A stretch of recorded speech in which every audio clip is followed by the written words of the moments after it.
Estamos de volta com o programa Direção Espiritual, hoje com a nossa participação especialíssima do querido amigo Padre Joãozinho.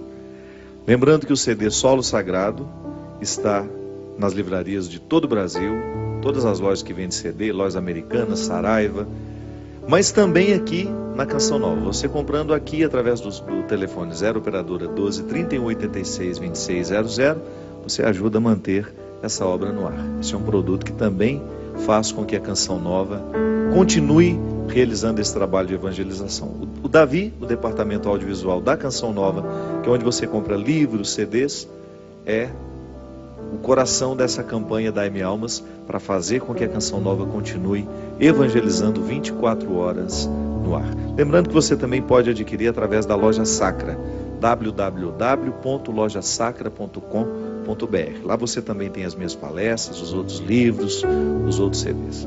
Padre Joãozinho, o senhor tem também um lançamento aqui, né?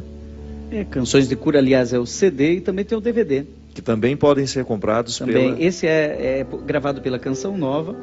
É o que você gravou em Recife? Foi em João Pessoa. João Pessoa, é. Foi ao vivo.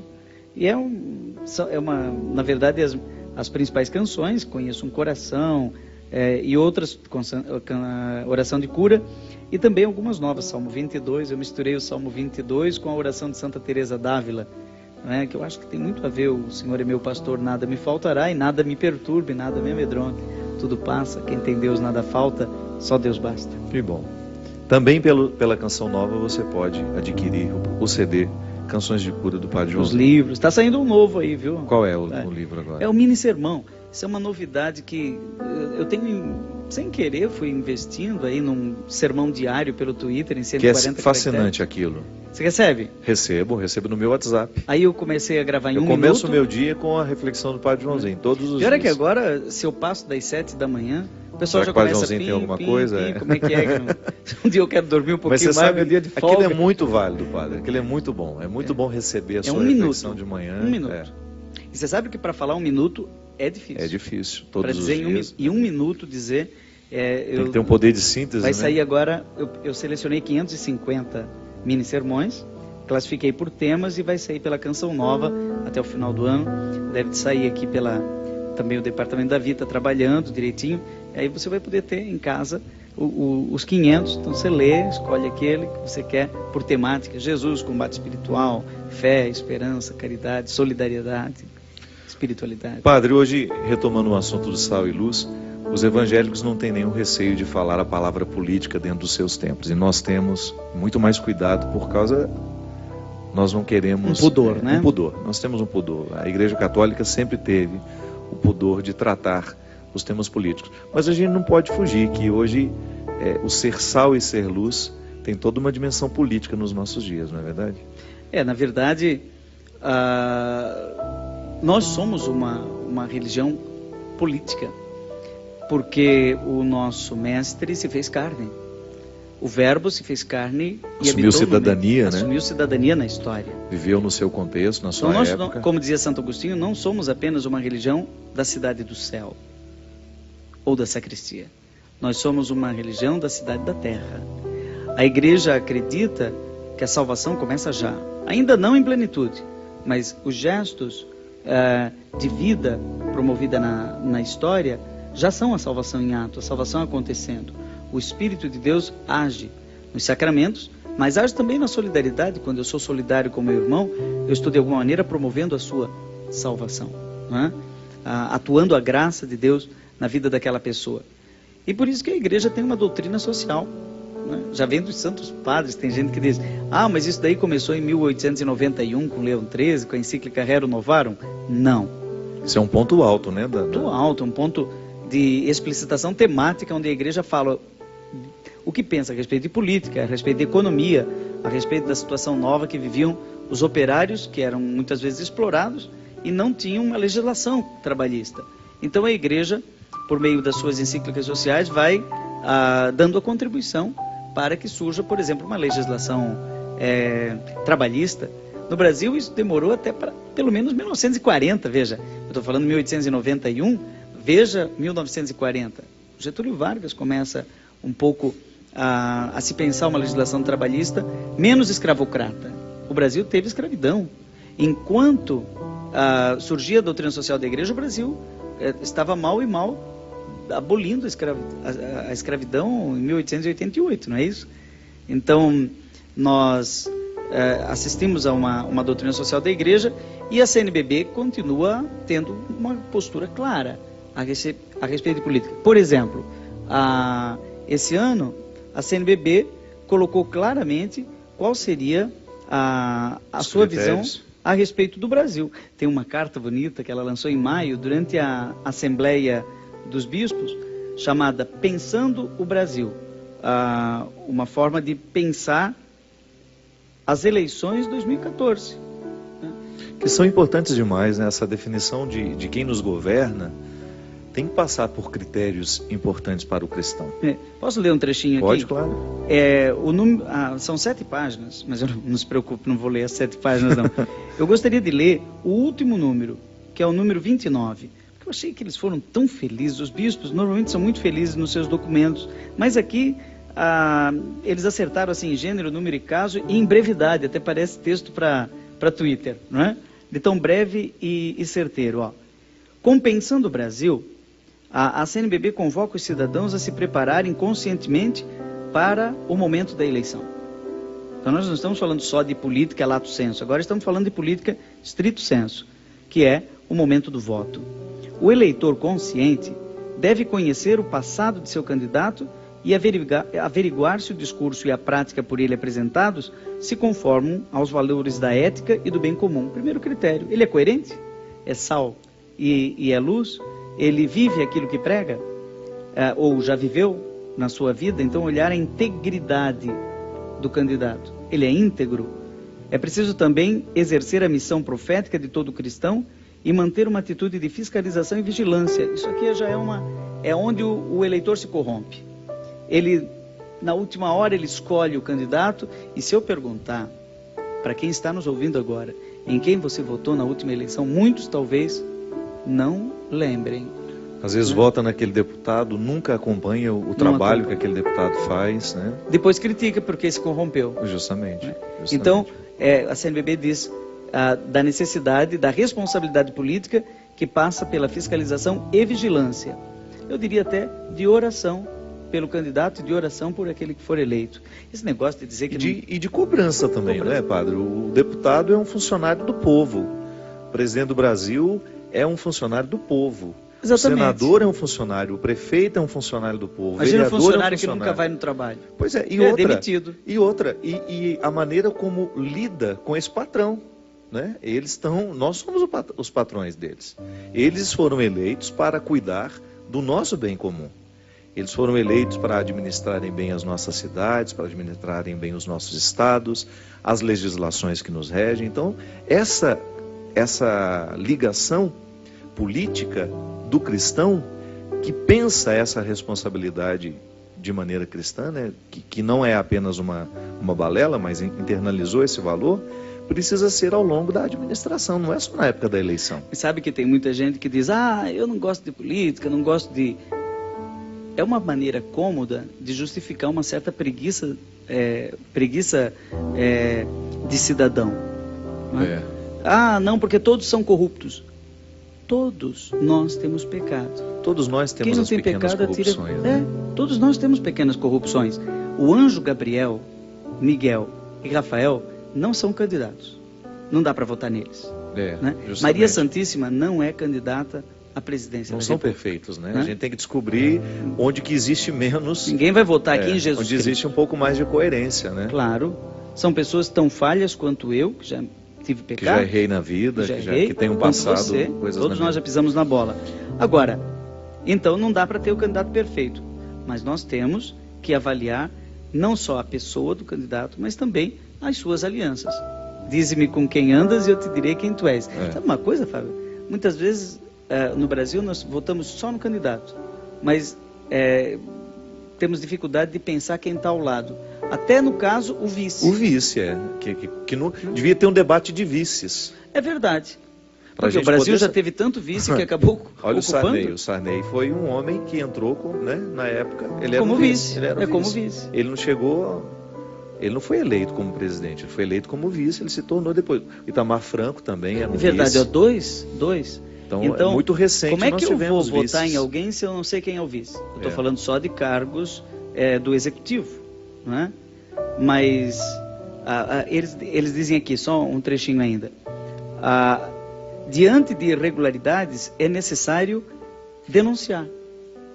E aqui tem muita gente que não sabe quais são os canais de denúncia, mas existem. E quanta coisa no Brasil que já melhorou por causa de uma denúncia muito bem feita. Não só no campo da política, mas também no campo da criminalidade. Quanta pacificação de comunidades que eram violentas, que acabaram se tornando mais pacíficas porque alguém denunciou.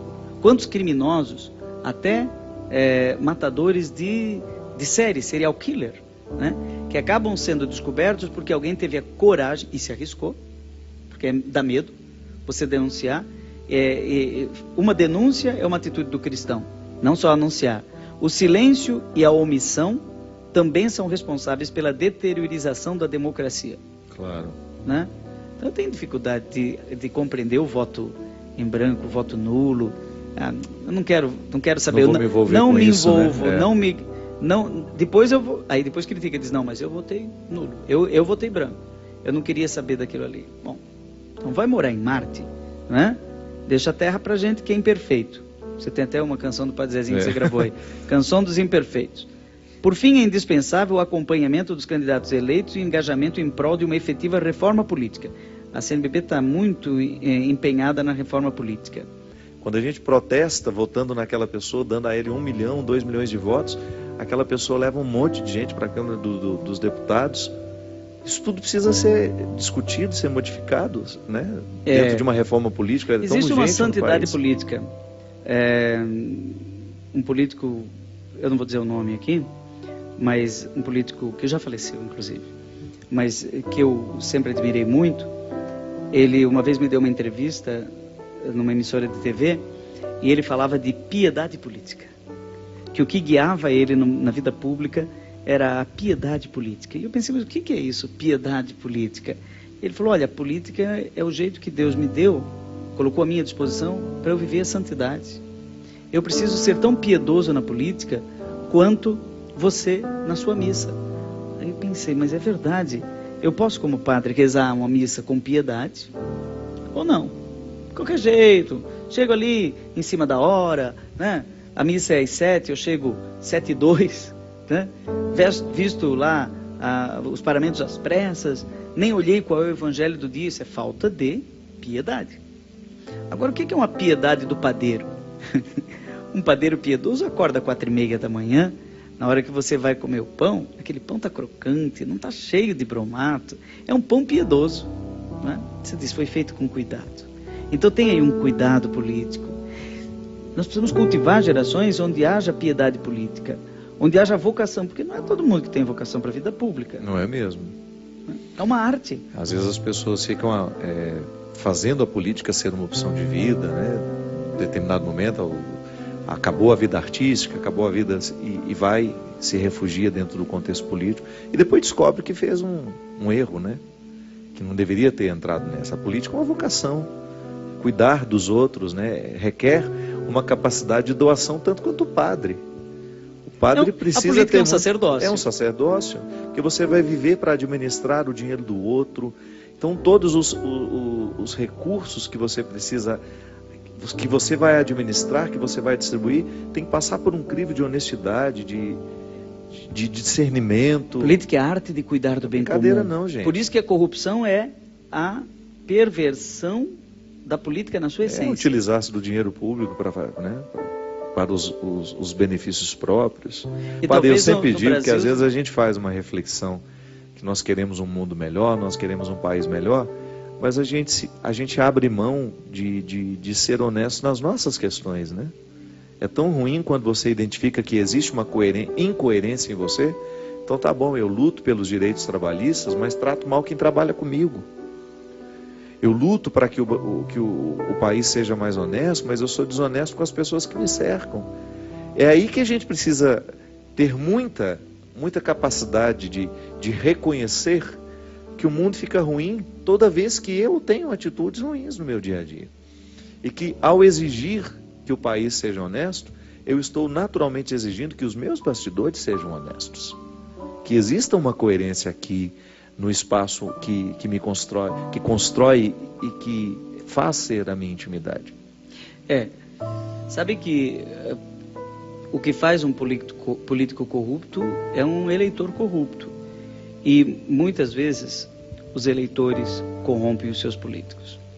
Eu, uma ocasião, Fábio, acompanhei a campanha política de uma pessoa que eu amo muito, que é a minha mãe. Ela foi candidata? Encasquetou a ser candidata a vereadora.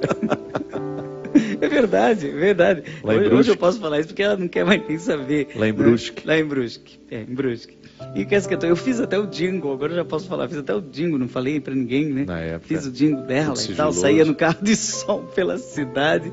E aí ela estava toda empolgada, porque ela leu a doutrina social da igreja, os documentos, ela disse, eu vou fazer política do jeito certo. E aí ela começou a visitar as pessoas de casa em casa. Aí ela veio, mas entristecida, Fábio. Ela disse, João, é impossível. As pessoas querem me corromper. Elas perguntam, eu voto em você, mas quanto que você vai me dar? Lamentável, né?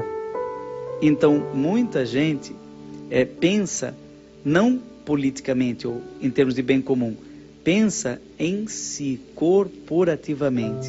O que é que ele vai fazer para mim? Né? E nós temos que passar do mim para o nós. Né? E aí daria para terminar com a oração da política, que é o Pai Nosso. O Pai é nosso, está no céu, mas o pão também é nosso e está aqui na terra. Então, há uma dimensão do Pai Nosso que é mística, celestial, e a outra é militante, é terrena, é social, é transformadora. Aqui tem pai, aqui tem pão, a gente tem que correr atrás, tem que partilhar. Aqui ainda tem pecado, ainda a gente tem que perdoar, né?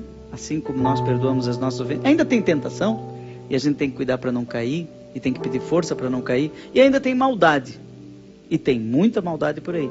E a gente tem que pedir que Deus nos livre dessa maldade, inclusive no mundo da política. Então daria para rezar o Pai Nosso pela situação que o Brasil vive nesse momento, para que nós tenhamos aí um progresso civilizacional na vida pública. O Brasil tem que superar essa coisa do jeitinho brasileiro. Esse jeitinho brasileiro mata a gente. Isso nos empobrece demais como povo. É um valor enquanto nós temos flexibilidade, nós somos um povo flexível e, portanto, resiliente.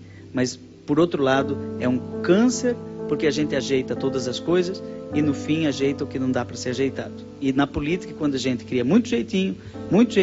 Aí começa a construir as injustiças, né? Nós somos injustos com o nosso jeitinho. O nosso jeitinho nos favorece, mas de repente está prejudicando uma pessoa. Se ajeitar para mim, tá bom. Né? Sérgio Buarque de Holanda, Nas Raízes do Brasil, aquele livro famoso, trata bem isso. Ele chama de homem cordial.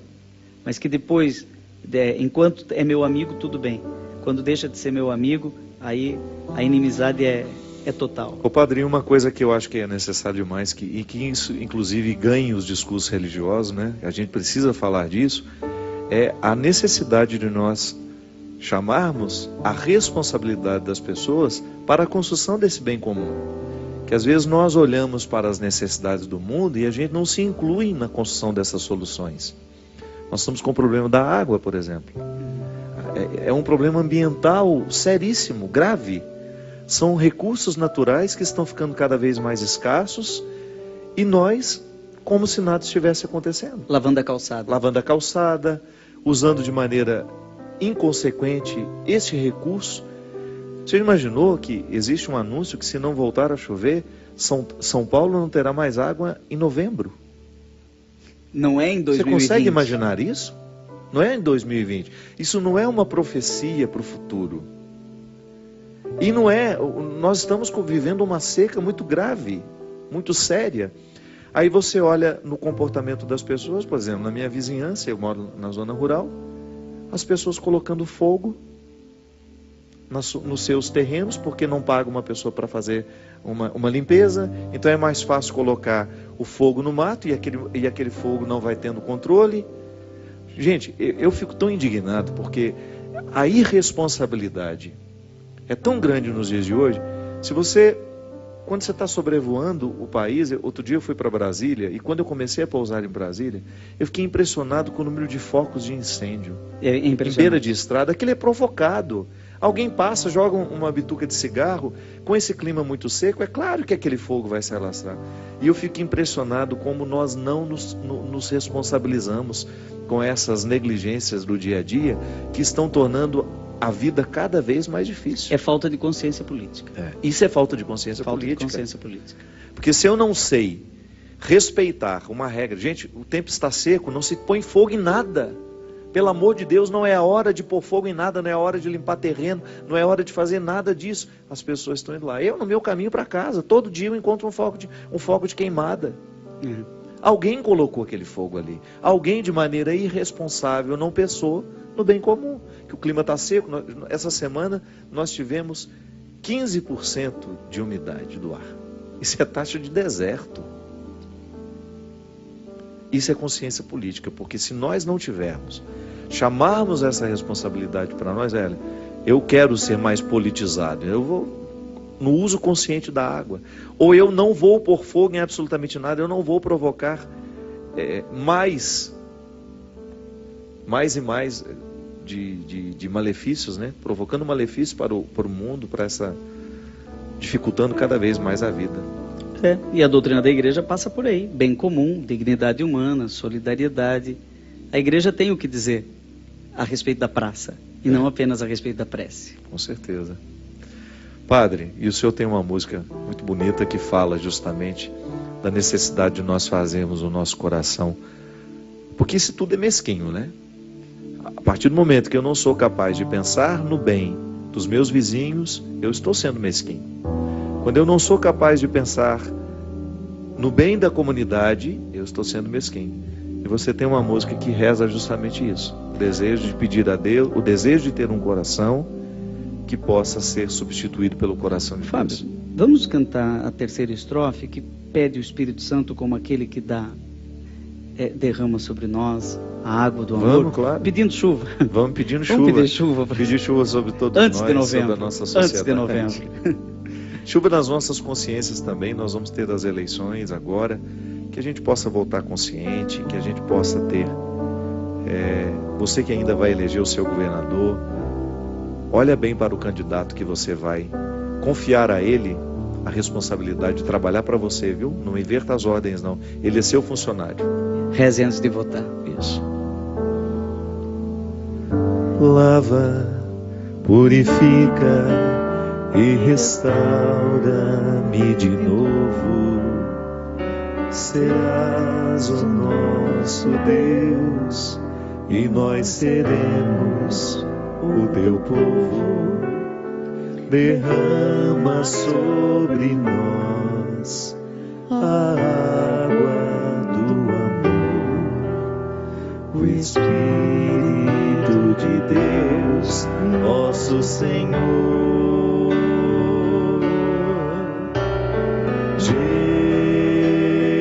Jesus, manda teu Espírito para transformar meu coração. Jesus, manda teu Espírito para transformar meu coração.